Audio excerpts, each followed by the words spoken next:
A number of things can cause intimidation in a person.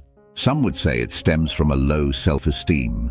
It could come from fear, from guilt, from shame, from self-pity, which is probably linked to the low self-esteem bit.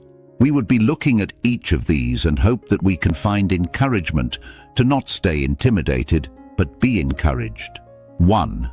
Low self-esteem. More often than not, a low self-esteem comes from what, in film, is called a backstory. It is the part of a character which the audience do not get to see. When meeting someone for the first time, you hear only what you are told and see what lies in front of you. Except he or she wants to go down memory lane, you would not know how that person's growing up experience was, his or her relationship with each member of the family, nuclear and extended. This are what makes a person's backstory. A self-esteem is formed during these years.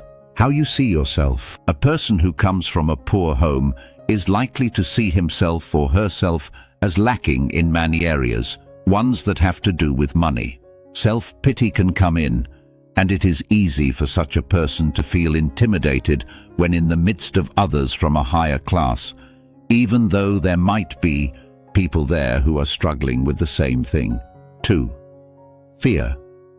Everyone at some point in life has come to being afraid. We even have so many names for it. Fear of animals, of needles, of water, of flying, of closed spaces, of heights, etc. The worst ones are the ones that happen inside of our minds. Jamie Glawson says, "It is normal to have some fear. It is not, however, healthy to embrace the spirit of fear. That spirit seeks your destruction. It aspires to kill your hopes and dreams, your faith and trust, your purpose and destiny. It will take your freedom." She goes on to add that, ultimately, the spirit of fear intends to destroy God's designs for you, to love and be loved, and to have a relationship with Him and with others. For God did not give us a spirit of timidity or cowardice or fear, but He has given us a spirit of power and of love and of sound judgment and personal discipline, abilities that result in a calm, well-balanced mind and self-control. The 2 Timothy 1:7 AMP. He has given you authority to trample on snakes and scorpions. He tells you to be strong and courageous. Do not be afraid or terrified because of them, for the Lord your God goes with you. He will never leave you nor forsake you. Deuteronomy 31:6-9. Fear over the future comes around much too often, but you must keep faith alive. It is what will conquer fear. Faith in God and the plans He has for you. Plans which He tells you are to prosper you and not to harm you, plans to give you hope and a future. Jeremiah 29:11 NIV. Someone says that the more time you spend in a cage, the more you forget you are indeed free. Claim your freedom and refuse to live in fear. 3. Guilt. The common factor that these emotions have is that they leave you with feelings of not being good or worthy enough. Not for love, not for promotions, not for anything. You feel like you've done some terrible wrong in the past, and the thought of anyone knowing about it is one you can't begin to imagine. You feel guilty though, but instead of speaking about it and finding release, you keep it to yourself, and it plays a huge part in your being intimidated when you meet with people whom you believe are upright and strong in the faith. That is not always the case, as everyone has their own struggle, but it is the picture that the devil paints in your mind to keep you locked out from life and live. 4. Shame. An anonymous person explained shame as hating yourself and understanding why others do too, and that is not okay. Shame is very destructive.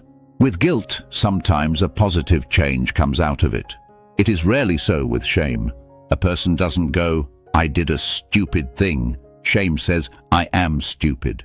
It causes you to say it over and over again to yourself that you start to believe it, and sometimes take stupid actions just to prove to yourself that you truly are stupid. It is the same effect it has as with any of the others. You feel intimidated when you are with people, as you imagine that they are all better than you. People wear smiles, and so you would never guess their struggle. It would be wrong of you to make assumptions. Another common factor possessed by these emotions is that it happens in isolation. It is a manner in which the devil likes to operate. He keeps you feeling sad and sorry for yourself, and he makes you feel like you are the only one going through your problems. You feel like no one else would understand, and so you keep everyone at arm's length. Whereas the Bible admonishes that you should not neglect the gathering of believers. That is one place you can find encouragement for your soul. You will also find encouragement in God, most definitely. It is tried and tested and the simple truth. It is the only true place any encouragement lies. You get this from spending time in His presence, from waiting on Him. God makes speaking to you so much more easier than the old days. Now you have His word written. Yes, the Bible. It conveys God's heart to you. We are admonished to let this word dwell richly in you. Your heart is strengthened by who you know Him to be. It is how you know that nothing can intimidate you. What could it be? Your problems? God is infinitely greater than all of them. Your fears, dreams, hopes, etc. He supersedes them all many times over. He is your shelter and your shield. You are protected from whatever comes. Just dwell with Him. Stay under His umbrella of protection. Do not focus on your fears or your self-esteem, the guilt or the shame. Instead, fix your eyes on Jesus, the pioneer and perfecter of faith. For the joy set before Him, He endured the cross, scorning its shame, and sat down at the right hand of the throne of God. Hebrews 12:2 NIV. God's love, peace, and compassion are available to get you through whatever intimidation you find yourself facing today. They are enough to encourage you. There is no fear in love, but perfect love drives out fear, because fear has to do with punishment. The one who fears is not made perfect in love. 1 John 4:18 NIV. Step out in love, in God. Do not be intimidated, but be encouraged. May God still your fears and hurts and pain and guide your heart peace towards Him. Amen.